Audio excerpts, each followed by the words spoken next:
the actual fuck is going on? I need some just de-stress me, Ichigo man. Kurosaki. Yeah, my boy Divine. My boy official Divine. How strong is the big three? You know what I'm saying? My boy Bunky. Yeah, Secondo. And what does Naruto say? He doesn't really say anything. Nazengan. I don't know. That's what he says all the time. A high school student whose eyes can see ghosts, Ichigo becomes a Bro, substitute why is the Holo Mask so clean, bro? It's so hard. Soul Reaper or God of Death, and his goal is to become as strong as he needs to be to protect his friends. Yeah, he ain't trying to become the strongest. He ain't trying to be fighting. He just want to protect people that he cares about. And defend the Soul Society. After meeting a Soul Reaper named Rukia, his life changes forever as she passes her power onto him. And the strength he achieves is out of this world. Ichigo battles against hollows, which are evil spirits born from human souls lingering in the living world after death and becoming corrupted by negative emotions, similar to how cursed spirits are born in Jujutsu Kaisen. That's kind of different because spirits are born from negative energy only, but holos are born from actual dead people most of the time. Arrested and taken back to the Soul Society for violating their laws by transferring her power to a human, Ichigo along with his friends travel to the Soul Society to rescue her. Oh, the Soul Society arc was so great, man. Oh, when he pulled up to Byakuya and Byakuya like, are you insinuating that you mastered Bankai? And he's like, oh yeah, I did. Bankai. That shit was clean. Off against powerful Soul Reaper. And then he started ore farming, and then Isaac comes back, stops him with one hand, and then he slick back. Oh, nah, that shit was so clean, bro. Soul Society arc is like one of my favorite anime/manga arc. It's so good. Covering deep-seated conspiracies and betrayals within the ranks of the Soul Society. This arc introduces captains like Byakuya and Kenpachi, as well as the Soul Society's Loki, Sosuke Aizen. In the Soul Society arc, Ichigo takes on Zaraki, a captain-level threat who is the strongest fighter in the 11th Division, earning him the title Kenpachi. And Ichigo was able to take on this monster even before obtaining his Bankai. Yeah. Of course, well, to be fair, the man was not even using his Shikai.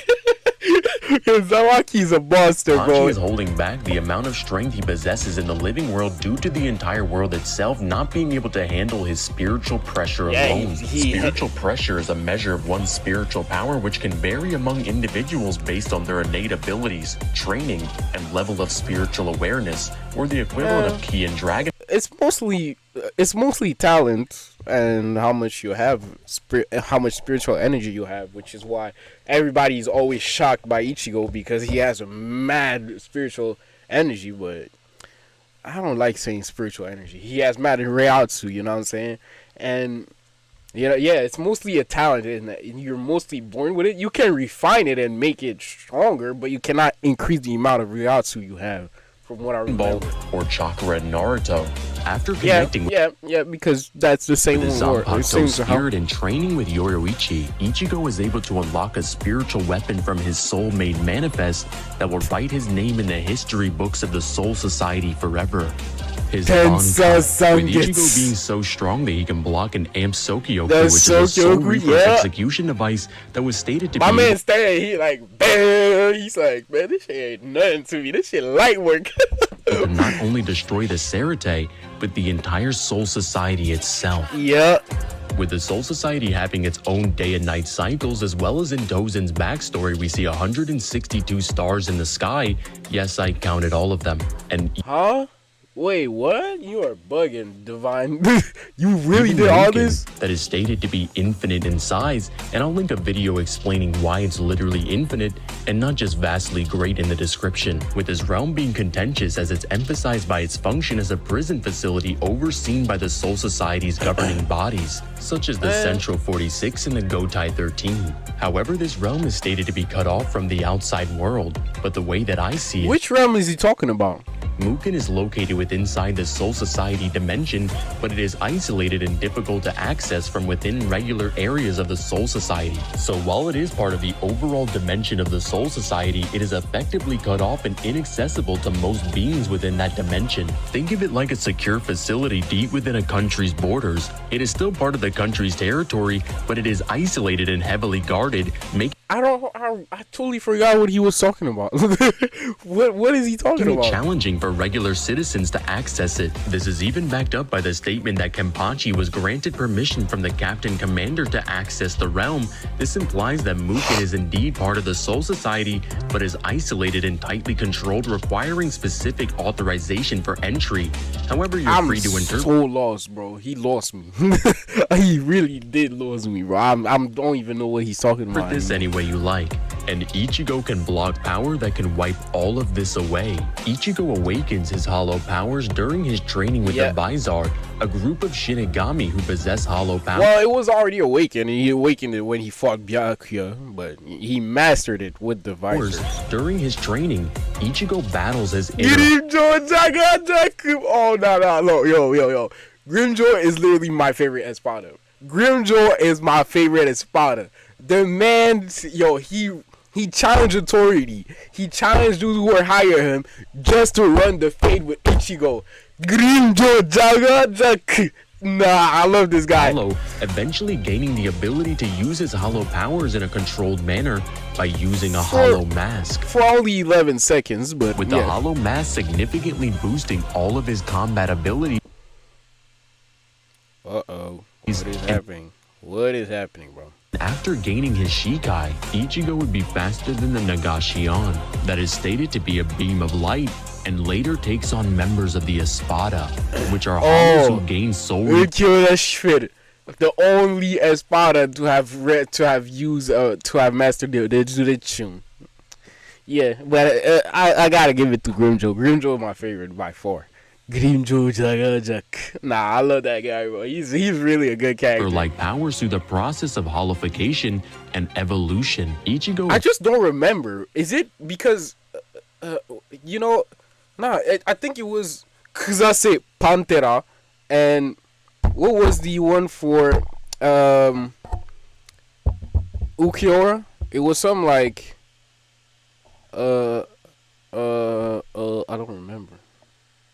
Fuck. Eventually fights against second Resurrection transform Ulquiorra, which is a single Resurrection being stated to be almost equal to a Bankai, which boosts the user's strength from 5 to 10 times, and the second can be interpreted to be the same.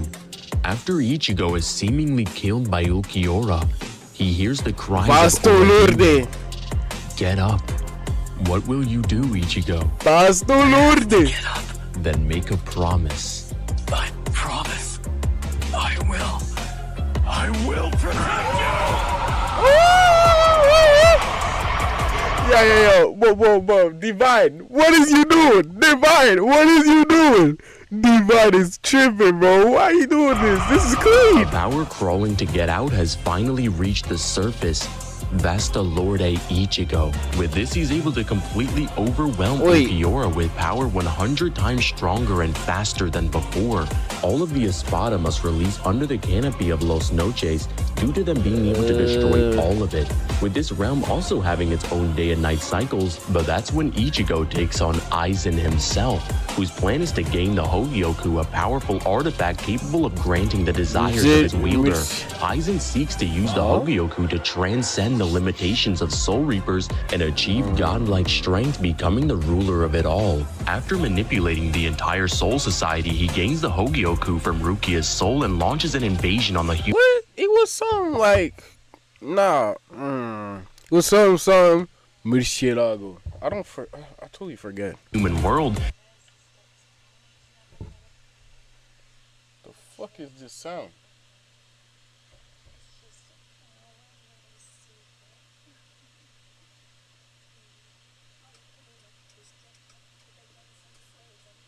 Alright, Hold on. and eventually runs into Ichigo, who's here to stop it. Aizen reveals his true form, having undergone a transformation into a powerful entity with immense By spiritual absorbing the pressure, Hogyoku. claiming that he has now transcended humans and soul reapers, with this statement being interpreted one of two ways, with the first taking the statement at face value, in which he is dimensionally higher than soul reapers, and the other that this statement is hyperbolic and is used to describe his power being immeasurably higher than all of them, which I personally agree with, as this is in reference to them being able to sense his Ryatsu, as you can lower your spiritual I don't pressure. think that's true, because if that was true, then Ichigo has transcended to something even higher than Aizen did, because he couldn't feel. He gave up his.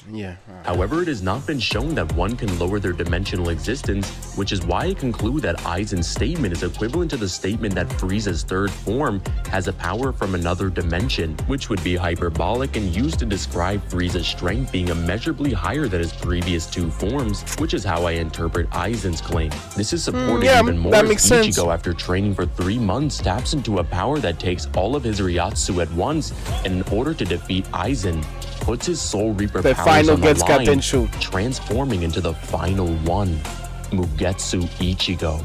With this form, Aizen says to be on an even higher plane than his own, no longer being able to sense his Ryatsu, and with one final shot, he was higher. Ichigo obliterates Aizen's body, entering into the events of the I seriously don't know why he used Mugetsu, because he was deadass whooping Aizen. I don't understand why he used Mugetsu. He was whooping Aizen ass. He did not need to use Mugetsu at all. We are introduced to a stern ritter named Gremmy, who claims to be the strongest and has an ability that can make his imagination a reality. With Gremmy facing a fighter who earned the title the strongest, Gremmy takes on a post-training arc Kenpachi, in which he creates a meteor that Kenpachi destroys with a single strike, and even creates a galaxy by cloning himself 5 times to have enough strength to pull it off, but nothing he can imagine can defeat him. And in the end, Gremmy turns to dust because he couldn't even imagine winning against Kenpachi. But now the strongest that's that's not that crazy, because it's his imagination that backfired against him. His ability. Ichigo Kurosaki and Yuha Bach. Yuha is essentially a composite. Just call him Yuha, bro. It's not. Nobody needs to call him Yuha Bach. Everybody says Yuha. Quincy has all of the Quincy's returned to his body, and his goal is to kill the Soul King and reshape the world according to his vision, and threaten to destroy all 3 realms, and in the process eliminating the cycle of life and death. With his ability called the Almighty, Yuha can see all possible futures and bring about the future that he wants. Yeah. With Ichigo unlocking his strongest form in the series, Horn of Salvation, the 2 strongest are fighting for the fates of everyone and everything. And in the end, this was such a bullshit finish, bro. I'm not gonna lie, I did not like how this finished.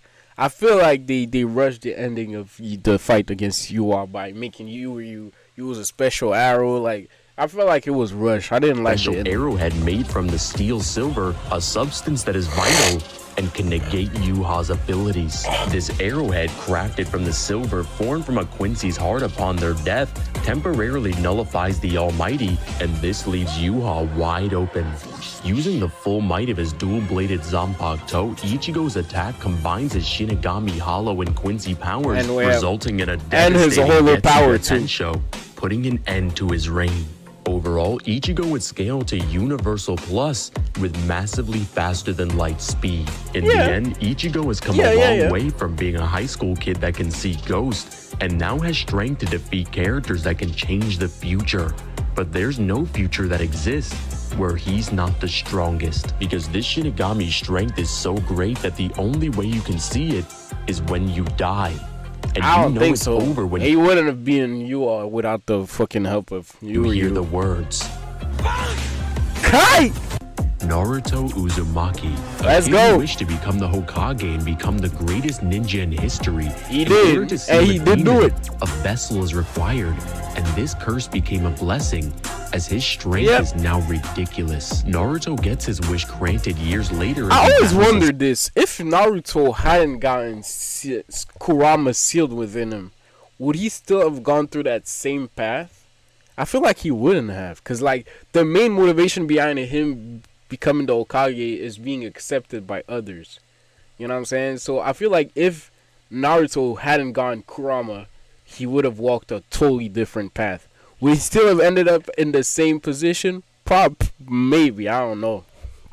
But he definitely wouldn't have walked the same path. Assassins, monsters, demons, aliens, and now aliens, even the gods themselves. With Naruto now casually scaling over all of the Akatsuki, with members like Pain being able to create Chubaku Tenseis that can wipe entire countries off the face of the earth, with KCM2 Sage Mode being a form that is a combination not countries, villages, you know what I'm saying? Two pools of chakra, one from gathering the natural chakra around him and balancing it with his own, and the other coming from the nine-tailed demon residing within him. Naruto would scale to Obito, who can put up the restrictive gates and launch and tank 10-tailed Biju bombs, which have enough energy to destroy entire continents. Yeah. With Madara, who can obliterate all of the 5 Kage with his Tenkai Sensei that can rip country-level meteors from space and drop it on the planet. Yo. Yeah. Oh, you stopped the first one. What you gonna do by the other one, though? Madara's goated, bro.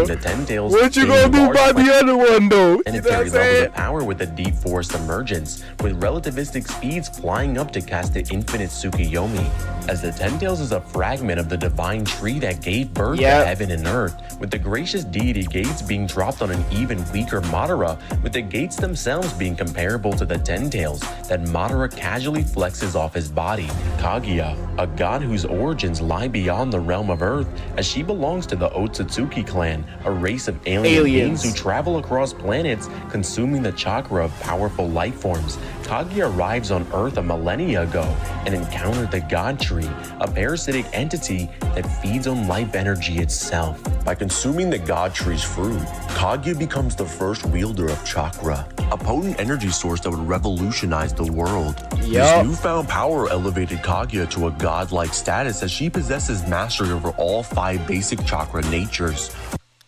Let's be clear. God-like. Wind, fire, lightning, earth, and water, and can even manipulate gravity and create new chakra natures. With her presence alone, she can rip apart Jubidara's body, as she has power over the 9 tails that is stated to have earth-shattering power, and she's able to weave 6 dimensions that can contain stars, and even created an expansive truth-seeking orb that can destroy her Genesis dimension with the power to obliterate the entire world. I don't know what a Genesis dimension is. To nothing. Naruto, after just obtaining the Sage of 6 Paths, can contend with the same Kaguya, with the 6 Path Sage Mode being a divine mental state granted by the ancestor of Shinobi, which allows one to understand and comprehend all things at their most fundamental level. As Naruto learns to utilize all 5 basic transformations of nature, as well as make perfect use of the yin and yang release, as he can now rekindle the life force of a person and bring you back from near death. But not the yin and yang, the yin, I believe. Which one is the white one? The white one is what Naruto used. The black one is what Sasuke used. Has the ability to fly and control and manipulate truth-seeking balls, which can erase targets from existence. Oh my god, truth-seeking orbs, not balls. Even nullify energy-based attacks. Naruto is also invulnerable, as only attacks with Senjutsu can work on him, as Naruto is even seen sealing an enemy that could not be defeated by any normal means. With these the limbo clones? And Sasuke creating a 6th path Chubaku Tensei to seal Kaguya that's been calced all the way up to dwarf star level. Naruto is easily faster than the Raikage, who's approaching the speed of light, and even dodged Madara's light phase. And that was when he was like in the first Kurama cloak, like the one he got by taking Kurama's chakra without his consent. Which was calculated to be relativistic to faster than light, as Naruto can later battle against even more Otsutsuki with power above Kaguya and Momoshiki, very much stated by Sasuke that he's an even greater threat than Kaguya, and even guide statements that claim that Kaguya can't stand against him without an army on top of her strength, with Momoshiki himself being stronger than Naruto, and the last who can seemingly one-shot Tonari, whose plan was to obliterate the entire earth by launching the moon at it. with he himself being able to do the same with his pure power alone, which was comparable to Kaguya herself. Momoshiki can even cut the divine tree in half just by powering up, with an even weaker divine tree taking hits and warping space from an 8th Gates guy who was strong enough to overpower and nearly kill Ten Tails Madara, with Madara himself claiming that Might Guy is the strongest, and even took a 6-pass buddy. That's relative, you know what I'm saying? He said that he's the strongest he's ever faced, but clearly Ashurama is the strongest. A Rasen Shuriken from Naruto to knock down, with him absorbing chakra from an entire parallel dimension that contained multiple celestial bodies that he absorbed into his own body. With Naruto in base and half chakra being able to hold his own against him, as Naruto would now have surpassed Hagoromo, who can move the Earth's moon through Chubaku Tensei, with Naruto getting one shot. Hagoromo? The Sage of 6 Path? No, I don't think so. I don't think he surpassed him. At that point, no. Maybe in Baryon, yeah, but now, no. What? He certainly did surpass Indra. No. Was it? I think it was Ashura, but Hagoromo, whoa. I don't know. Jigen that. To now. After being defeated by Ishiki, Naruto and Kurama need to think of a plan to defeat this god with unworldly power, combining their chakra together, creating a nuclear fusion, turning Naruto into... Well, in order to defeat the gods, a demon must die. Goodbye, Kurama. Baryon mode Naruto. Oh my god, that episode actually made me cry. Because when you deep it, Kurama is the one person that was always with Naruto. From his birth to when he died. Yo, when I saw Kurama die, I was genuinely crying, bro. I was like, god damn. And then they brought him back. I was like, okay. Bro, give me back my tears, bro. What the fuck? This, he's able to effortlessly outclass Ishiki, who is the incarnation of the he was putting hands on him, bro. Transcending Sub-Sura, which Kaguya herself represents, and stands alone as the strongest opponent that Naruto has ever faced. With Jigen embodying Naruto and Sasuke at the same time, with Ishiki being stated to be on another... Nah, you know what pissed me off in this whole thing? How Sasuke lost Rinnegan. He lost it to a fucking kunai. I was like, bro, you gotta be lying. The whole power that you use with this shit is teleportation. And even if you can't do that, why do you use substitution, bro? That's the most basic ninja, the basic jutsu y'all learned. Why do you not use substitution? Yo, other world compared let's to leave him. this on the side, And bro. This pissed Sasuke, me off so with the much. Sharingan can see into the future, can barely see the rods that Ishiki throws, as these rods shrink to the point that you don't even realize you've been hit until you're full of holes at their original size. And these same rods are thrown at Naruto, which he casually catches with a single hand, with Naruto in the last being stated to have near infinite stamina, with Baryon mode draining him in only a few seconds, with the same increase in strength potentially being applicable to Naruto himself, with Baryon mode's increase being even greater than Sage of 6 Paths, that can take Naruto from losing to one Rinnegan Madara with KCM2 to obliterating 2 Ten-Tail Limbo clones with his Shadow clones alone, with each of these Limbo clones being equal to the original. Naruto can even contend with Kaguya, whose power was too great for Tubidara's body to even withstand, and Naruto did all of this. Nah, he couldn't. He fought with Sasuke, and both of them were getting their ass whooped. You know what I'm saying? Like, let's not exaggerate. Right now, he would definitely whoop Kaguya. But back then, he was getting whooped, bro. With a single transformation that Baryon mode surpasses. Naruto can sense impending danger, life force, emotions, and can even harm Limbo clones in another dimension. He can grab portals and even manipulate your life. I still don't understand what happened to the Sage of 6 Paths move. Did he lose it? Like, because he never used it through Tekken. I haven't seen him use it through Tekken or even Boruto at all. Like, I don't know what happened to it. Ishiki's lifespan from 20 hours to 30 minutes. Naruto would have access to shadow clones, and he can make over 1,000 of them. With this, Naruto can overwhelm his opponents by flooding the battlefield with clones, and every single one of them can perform a Rasengan attack. This creates confusion and divides the enemy's focus. Shadow clone is Naruto's most used jutsu, so and allows for surprise. It's actually really useful. His attacks, variations like the Rasen Rasen Shuriken that can inflict severe damage or counter opponents with specific weaknesses. Naruto learns various sealing techniques throughout the series, allowing him to trap or immobilize his enemies with special seals, and can be used to neutralize powerful opponents or buy time for his allies to launch a decisive attack. They are particularly useful against opponents who rely on specific jutsu or abilities. Naruto possesses strategic thinking, and this grows throughout the series as he can analyze his opponent's abilities and adapt to their fighting styles, and even formulate plans to exploit their weaknesses. Using KCM or Karama Chakra mode, he has access to the Tailed Beast mode, with this being the most prominent manifestation of Kurama's power within Naruto. It grants him a massive amount of chakra resembling Kurama's form, as a massive 9-tailed Kurama avatar, with the number of visible tails indicating the amount of chakra he has access to.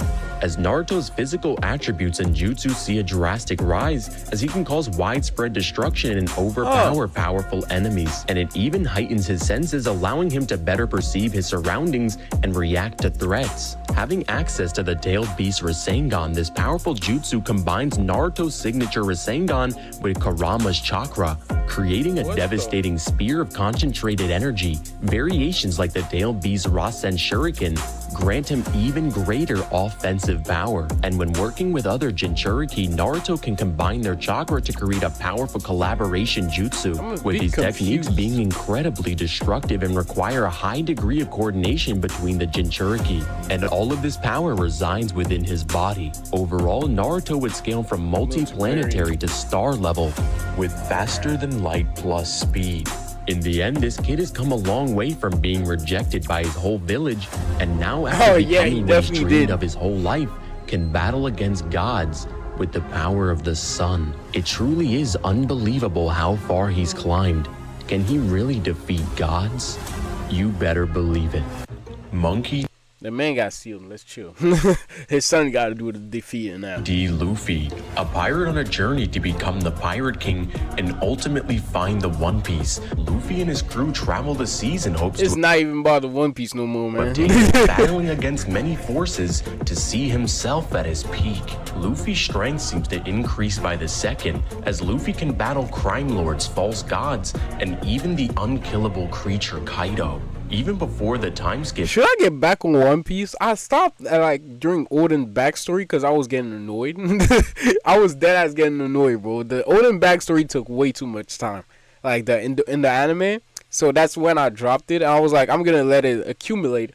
And as it accumulated, when I got back and I was like, all right, let me get back on One Piece. I saw all the episodes I needed to watch. I'm like, I was like, hold on a minute now.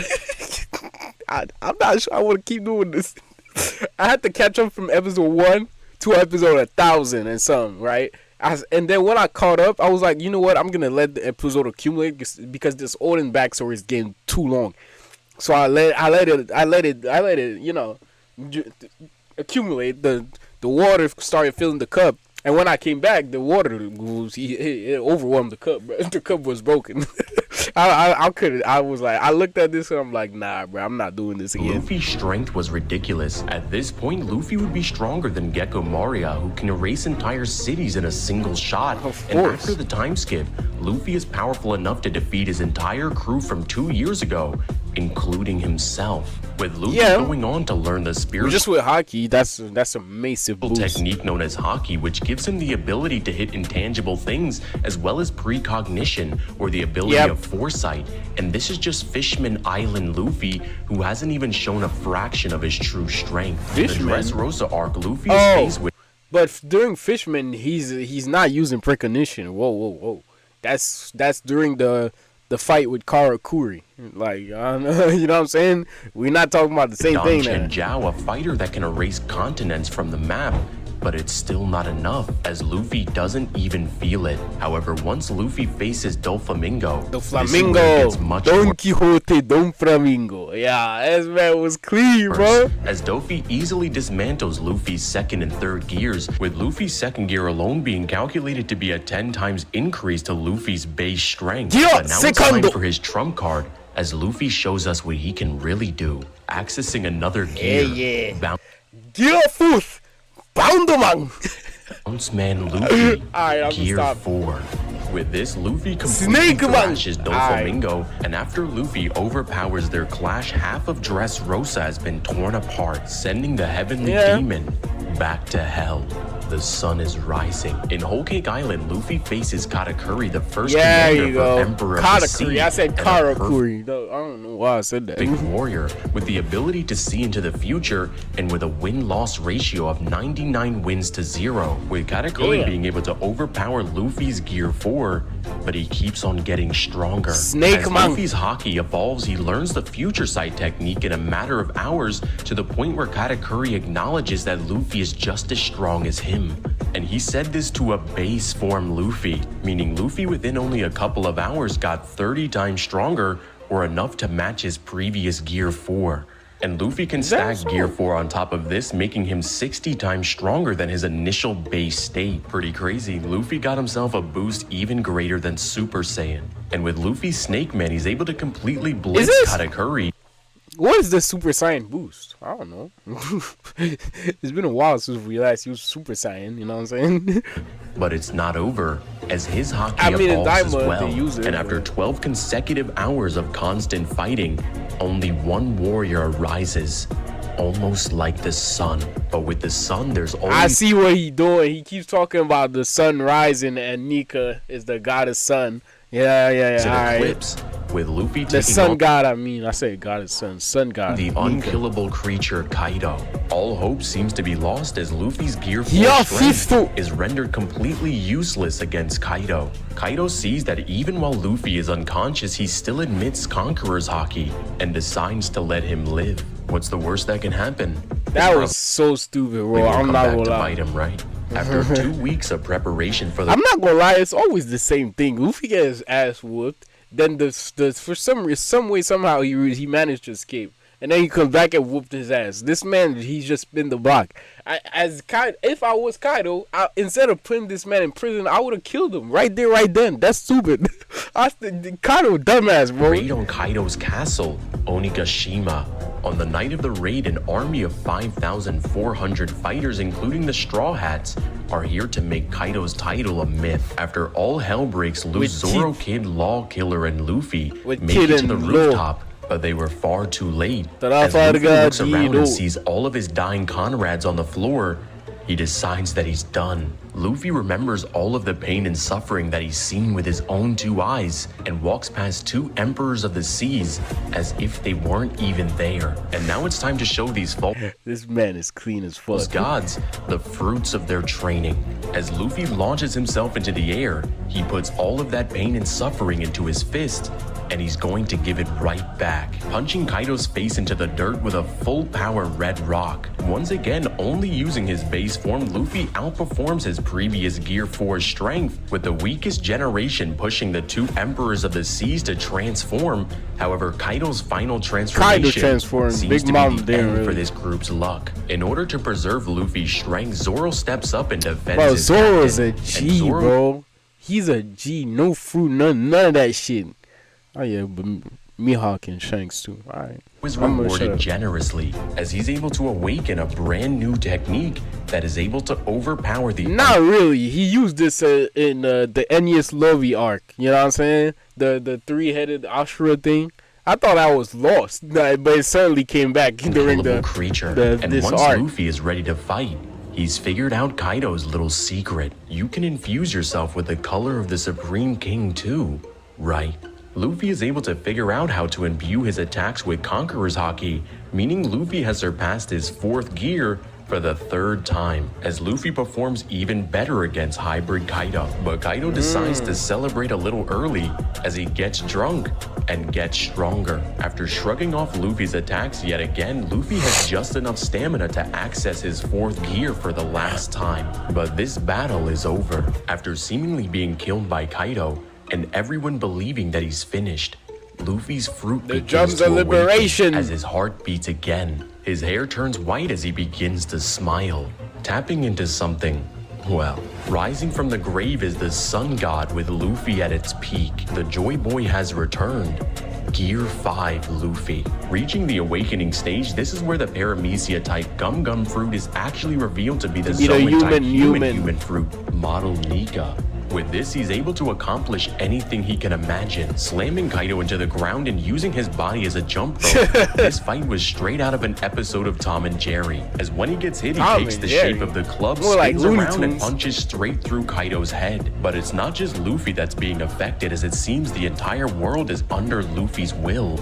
Almost everything he touches is affected. That's how awakened fruit works. That's why when what's his name, Doflamingo did it, his surroundings turned into strings. That's how it works. Like the sun. When Kaido shoots his blast breath, Luffy uproots the ground and is able to block it, sending it back like a trampoline. With this new strength far surpassing any of his former gears, he gains the ability to regenerate and was even stated to grow stronger the more he laughs, surpassing Blackbeard, whose darkness is so dense that it attracts anything and not even light can escape it. With this being what does that have to do with Blackbeard? I don't get it. All the way to star level. However, this might not be as much of a highball as you might think, as Kaido would be relative to Whitebeard, who is stated to be able to destroy the entire One Piece planet, with the One Piece planet itself being calculated to be larger than our own sun. But this is a highball, so I'll let you decide. With Luffy having the power of Toon Force, as he can warp reality, see into the future with Observation Haki, negate durability with Advanced Conqueror's Haki, manipulate the environment with his Paramecia Awakening, and ridiculous regen. With Luffy scaling above Zoro, who can dodge Kuma's pad cannons that are stated to reflect air at the speed of light. Nothing happened. Oh, nah. That was when Zoro became like my number one, bro. Like, damn, that was clean. And even Kizaru, who has light speed attacks, with Luffy getting hundreds of times stronger, surpassing his gears over and over again. Luffy's gotten pretty fast. Overall, Luffy would scale from planetary plus to star level with massively faster than light speeds. I mean, he has, what's it called? There's Geppo. I forgot what it's called. The Geppo is the one where you jump multiple times. There's the thing that you do kind of what's it called? Oh fuck, I can't remember. What's it called? Whatever, man. The Sonido type shit. I don't. In the end, Luffy has come a long way, traveling the 7 seas with his crew, and now has a form to make his one wish a reality. But one thing I don't understand is, why would he want to become a king when he's already a god? What's up, guys? Alright, bro, Divine, man. You Divine. Yo, Divine, bro. You cheating, man. I'm not gonna lie. Divine, bro. This nigga. Divine. He something else, bro. Alright.